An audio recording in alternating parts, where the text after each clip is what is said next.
Good morning guys. Yan po. Dito po ako ngayon sa parte ng Arena Blanco sa Kagubatan. Ito po yung sinasabi ko sa inyo na new community. Ayan po. Tingnan niyo. Kung napapansin niyo po, dati dito, way back 90s, wala po itong mga kabahayan dito. Pero ngayon, tingnan niyo. May mga kabahayan na po dito. May mga bahay na po dito. Mga bago po. Yung iba bagong tayo pa po yan. I think more than 5 houses here. So, this is the new community here in Barangay Arena Blanco, Zamboanga City. Yan. So, bagong tayo lang po ang mga bahay na yan. Bagong build. They newly constructed or newly built houses here in this new community here in Barangay Arena Blanco. Yan, kung napapansin niyo po. So, ito po ang daan nila. Daan nila papunta dyan sa kanilang community. Ayan po guys. Tingnan nyo ng mabuti.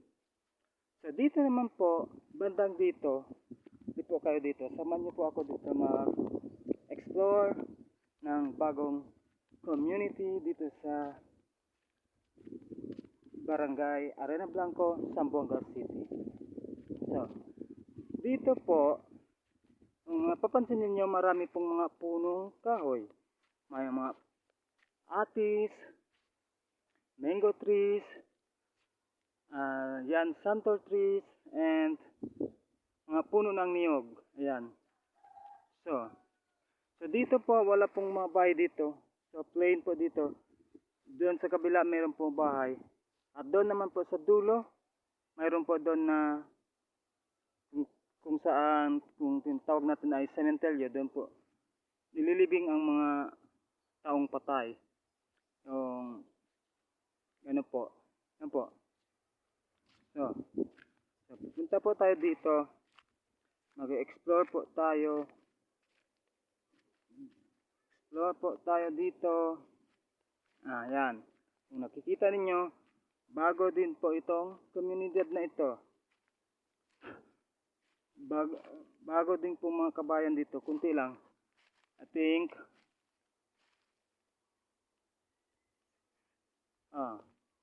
mga 6 na bahay lang po yung dito. So, dati po kasi pispan yan. Pispan, yung makikita natin dyan, puro mga bakawan at saka putik. So, dati mayroon po dyan na asinan. Pero ngayon, wala na po. Way back 90s, mayroon po dyan asinan nung mga bata pa kami. Dyan po kami pumupunta. Yung mga bata pa kami. Nagtatravel po kami nung bata kami. Kumukuha po kami umahanap po kami ng makakain namin katulad ng mga sampalok, mga mais, mga aratiles at iba pa. Yan po guys. So, yan, tingnan nyo po yan.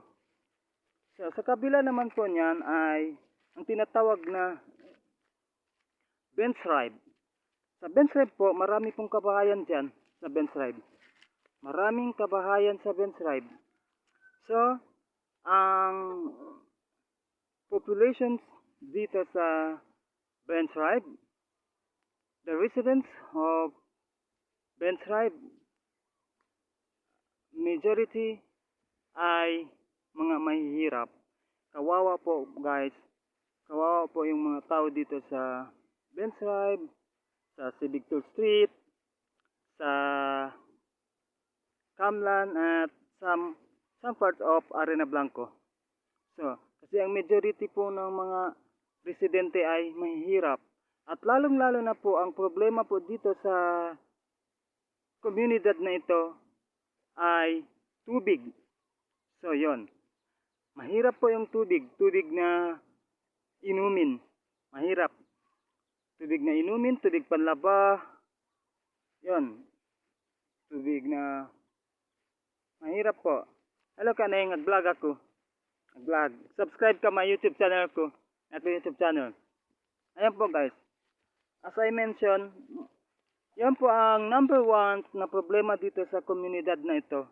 Sa bench rides, pati sa iba't ibang streets dito sa Barangay Arena Blanco, Zamboanga City.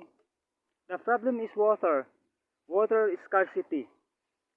Yun po.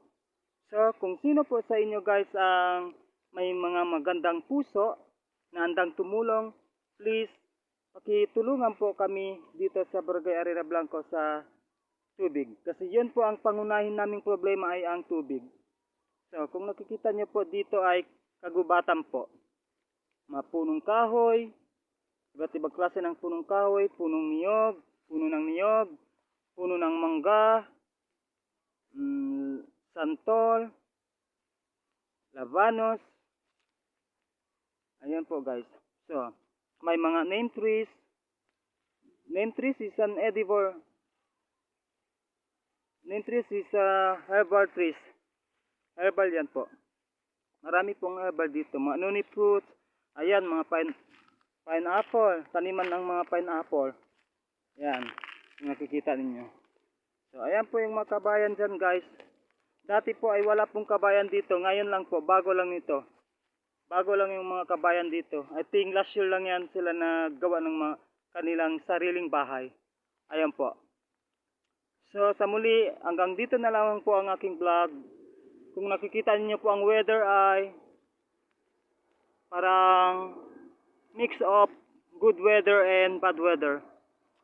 Maaraw pati makulimlim ang kalangitan. Okay, hanggang doon na lang po guys ang aking vlog. Kita-kita po tayo sa aking susunod na aking vlog. Please subscribe to my YouTube channel Emil Ibnu. Like my videos, comment down below and share.